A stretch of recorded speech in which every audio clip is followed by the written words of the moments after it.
2022年2月24日，俄罗斯对乌克兰展开了全面的进攻。最初，所有人都认为这将是一场闪电战，然而2年过去，战火仍在持续。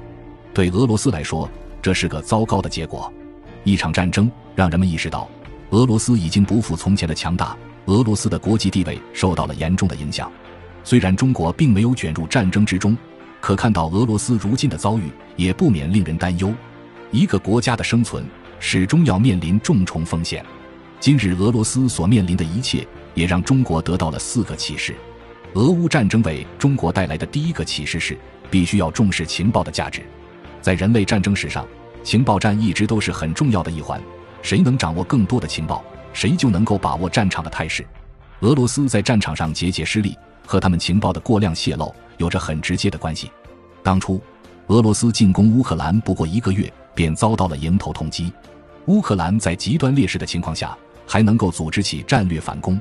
同时，俄罗斯的多位高级军官都在前线遭到了来自乌克兰的精准打击，就连装甲车部队也受到了重重阻拦。这种发展是完全超乎俄罗斯想象的，因为俄乌双方的军事实力客观上存在着极大差距。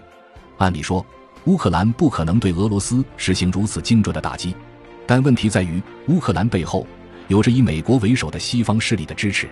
北约为乌克兰构建起了一套精密的情报网，大小间谍、各类高科技手段频频出动，使得俄罗斯的各种军事行动都无处遁形。大量证据表明，早在2021年11月，乌克兰方面就接到了数份情报，情报中提及俄罗斯有可能会对乌克兰展开攻势。正因如此，乌克兰对于战争是做了一系列的应对准备的，也使得俄罗斯没能在第一时间取得自己想要的战争成果。而且北约获得情报信息的手段，俄罗斯是根本无法防范的。北约一些工作人员披露，为了对抗俄罗斯，美国在数月时间里向乌克兰派去了数以万计的无人机进行侦察。这些无人机每天会将海量的图片报告发送到北约的总部。在这样密集的监视之下，战场早就已经变成了完全透明化的，就连一部分私人企业也参与到了战争之中。比如谷歌公司就向美国提供了大量的地图情报，同时谷歌还顺手屏蔽了俄罗斯的线路。另外还有10多家民用卫星企业也早就已经和美国政府签订好了协议，随时向美国方面提供情报。相比之下，俄罗斯在这些方面遭到重重制裁，没有办法发动对等的情报战。不得不说，在情报这一方面，美国是有着先见之明的。即便没有俄乌战争，美国的情报网络也早就已经发展到了恐怖的程度，而俄罗斯显然重程度不够，直到挨打才反应过来。只是现在想要亡羊补牢也有些来不及了。美国空军部长在演说中还得意洋洋地说，俄罗斯已经不再是与美国的军事实力相提并论的竞争对手。俄乌战争带来的第2个启示是，一个国家想要成为强国，必须要建立完整的工业体系。俄罗斯的工业这些年在国际上几乎成为了笑谈。一说起俄罗斯，人们潜意识里都觉得这个国家只有重工业能拿得出手，而轻工业则惨不忍睹。轻重工业的偏科一直是俄罗斯无法治愈的顽疾，而如今更让俄罗斯人感到恐慌的是，轻工业的问题还无法解决，重工业那边也出现了危机。2023年9月份时，俄罗斯竟然和伊朗签订了一份协议，购买了伊朗大量的军工用品。这件事情本身就很奇怪，俄罗斯的兵工厂那么多，难道已经无法生产出足够的支撑战争所用的武器了吗？答案是肯定的。事实上，俄罗斯已经有很多兵工厂陷入了停业状态。在俄乌战场上，由于战斗机数量严重不足，俄罗斯甚至搬出了2战期间的老物件。更致命的是，他们在战场上武器损耗率惊人的高，武器打空了，后方却无法补充，俄罗斯的日子过得捉襟见肘。欧美国家联起手来，对俄罗斯进行了残酷的制裁，俄罗斯的兵工厂在这种情况下难以运转。最后，为了摆脱困境，他们只能采取最简单粗暴的方式，那就是向国外求购武器。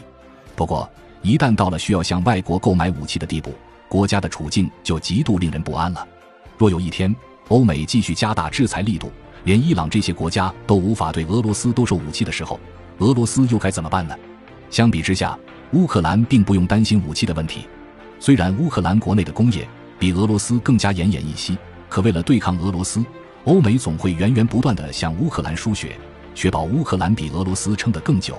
在这场消耗战里，俄罗斯很难挺到最后。只是人们想不通，体量如此庞大的俄罗斯为何连工业都无法运转？而这背后的原因其实并不复杂，原因正在于苏联解体之后，不管是俄罗斯也好，乌克兰也罢，都没能完整地把苏联那一套工业体系给继承下来。苏联当年对各个地区承担的工业进行了粗暴的划分，每个地区承担了不可替代的一部分。这在苏联时代是个简单高效的方式，可一旦这些国家被分开，他们就成了无法配合的零件。而且俄罗斯人知道问题所在，却很难去解决问题。因为苏联解体之后，俄罗斯的工业面临着来自西方国家的冲击。俄罗斯的工业还没等到崛起，西方的商品就已经源源不断地流入市场。在这种强力的竞争之下，俄罗斯的工业被过早地抛弃了。俄乌战争带来的第三个启示是，一个国家必须要拥有健康完善的经济结构。俄罗斯经济结构上的问题和工业方面的问题是类似的，那就是发展的极度不平衡，极度单一。在战争初期，俄罗斯是发了一笔财的，但是随着战争进行的越来越久，俄罗斯经济上的吃力就慢慢显现出来了。今年上半年，俄罗斯已经出现了极其明显的财政赤字，卢布的价值更是在国际市场上连连缩水，购买力直接蒸发掉了 25%。 俄罗斯的经济结构一直存在问题，只不过战争的爆发也让过去深埋的一切隐患都同时爆发了。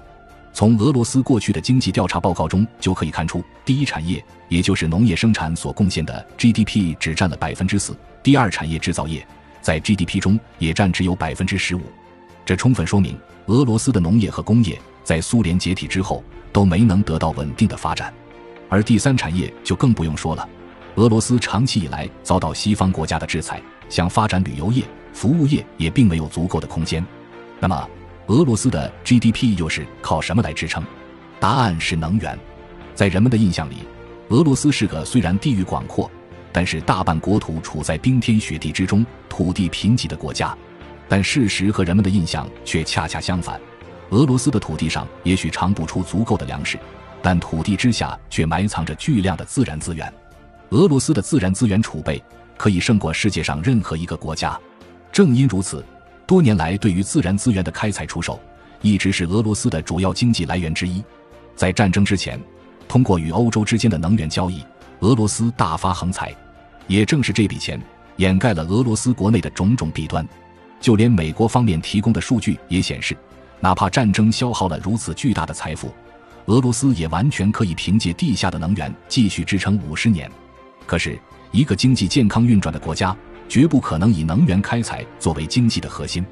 俄罗斯过度依赖能源，也就意味着国际能源市场的每一次动荡都会让俄罗斯的经济伤筋动骨。比如说2008年油价下跌的时候，俄罗斯国内便立刻爆发危机。而现在也是一样，战争爆发之后，由于欧美制裁，俄罗斯的能源交易不再像往日一样顺利。不能变现的能源是挽救不了现在的俄罗斯的。而更糟糕的是，如果战争失败，俄罗斯所持有的这些能源定然会引来各国的哄抢，到时候迎接俄罗斯的将是更加悲惨的命运。何况战争又让俄罗斯国内的经济陷入了恶性循环。由于前线战事紧张，所以俄罗斯已经没有余力去发展其他的经济项目，只能把一切的资本都往战争上堆积，使得经济体系的发展更加不平衡。而经济不平衡又会导致国内危机的加剧，俄罗斯闯进了一个走不出去的死胡同。俄乌战争带来的第四个启示是，必须重视国际舆论战。有句话说，公道自在人心。可是在大国博弈之中，这句话往往是不奏效的，因为舆论可以改变一个国家的国际形象，甚至舆论可以让一个国家陷入孤立，走向灭亡。在舆论方面，美国有着先天的优势，国际上所有有影响力的媒体几乎都有美国资本的注入，谷歌、推特这些主要的网民发声论坛也都掌握在美国的手中。战争一开始，美国的各大社交网络就纷纷封禁了俄罗斯，凡是为俄罗斯正面发生的新闻都一概遭到屏蔽，而宣扬俄罗斯负面形象的新闻则高高地挂在网站首页。对于一个置身事外的普通民众而言，他们去评判一个国家不可能做到完全的实事求是。一旦大量的俄罗斯负面舆论信息充斥网络，普通民众的思想自然会被牵着走。在国际上，俄罗斯已经被塑造成了彻头彻尾的反派，人们不断地抨击俄罗斯是一个专制腐朽的国家，是国际的恐怖分子。但是如果抛开舆论的影响去审视俄乌战争的话，我们会发现乌克兰及其背后的北约在这场战争之中展现出来的道德底线要比俄罗斯更低，只是却没有人去抨击这一点，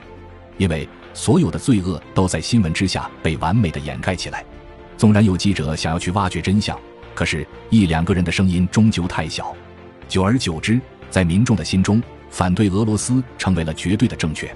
人心向背往往是战争的关键，而现在国际上无数人对俄罗斯喊打喊杀，所以俄罗斯这场仗会打得更加艰难。更何况不光外界如此，俄罗斯国内的许多人也受到了西方舆论战的蛊惑，怀疑自己的国家和政府。内外交困的情况下，俄罗斯还能在前线坚持多久呢？其实正在与俄罗斯交战的乌克兰也是毁于舆论战的例子。在苏联解体之后，乌克兰本有机会浴火重生，可也恰恰是在西方舆论的影响之下，乌克兰的年轻人们抛去了过去的信仰，认为只要相信西方民主自由那一套就能够获得幸福。在这种思想的驱使下，乌克兰整整一代人投向了西方的怀抱，但是最终换来的是国家沦为美国手中的棋子。如今在战场上，乌克兰虽然创造了奇迹，占据了优势，然而旁观者都很清楚一点，乌克兰的命运并不取决于这场战争的胜负。就算乌克兰成为战争的胜利者，最后的命运依然是继续做棋子，直到被美国榨干利用价值。无数人也曾假设过，如果当初美国的舆论战对乌克兰没有奏效，今天的一切会不会不一样呢？可是历史的车轮无法后退，乌克兰也只能接受这样的命运。俄乌战争距离我们很远，但也很近。这场战争用血淋淋的例子让我们进一步认清了现实，永远不要对敌人心存幻想，只有自强才是真正的出路。